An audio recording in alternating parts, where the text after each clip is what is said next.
son fils Jésus t'aime. C'est pour cela qu'il a accepté de venir. Il savait que ce n'était pas une mission facile. Mais parce qu'il t'aimait, et parce qu'il ne voulait pas que tu périsses, il est venu. Et il a pris sur lui tes péchés. Et il a pris sur lui mes péchés. Et il a pris ma place sur la croix. Et il a pris ta place sur la croix. Il est mort là où tu devais mourir. Il a pris les coups de fouet que tu devais prendre pour tes péchés. Il les a tous acceptés. Et on l'a fouetté, on l'a insulté, on l'a maltraité. On a pressé sur ta tête une couronne d'épines.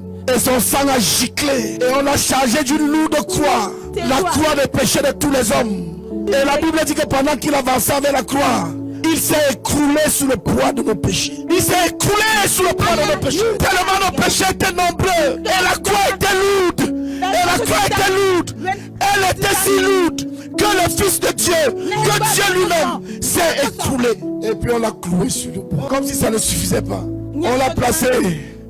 Et on l'a pointé dans sa main. Bam! Et son sang a giclé. Et on l'a pointé dans l'autre main. Bam! Et son sang a giclé. Et on l'a pointé sur les pieds. Bam! Et son sang a giclé. Et pendant des heures, un jeune garçon de plus de 33 ans est resté suspendu sur le bois, se vidant de son sang. Et Ésaïe dit qu'il avait porté tellement nos péchés que son visage était déformé. À cause de tes péchés, à cause de mes péchés, il était défiguré. Ésaïe dit qu'il n'avait ni beauté ni éclat pour attirer les regards. Et son visage était semblable à celui dont on détourne les regards. Donc à cause de tes péchés, de mes péchés, le visage du Seigneur était comme le visage d'un accidenté dont la face est fendue. Quand on regardait, il n'avait ni beauté ni éclat pour attirer nos regards. Et son visage était semblable à celui dont on détourne les regards. Méprisé et abandonné les hommes. Homme de douleur et habitué à la souffrance. Nous l'avons dédaigné. Nous n'avons fait de lui aucun cas.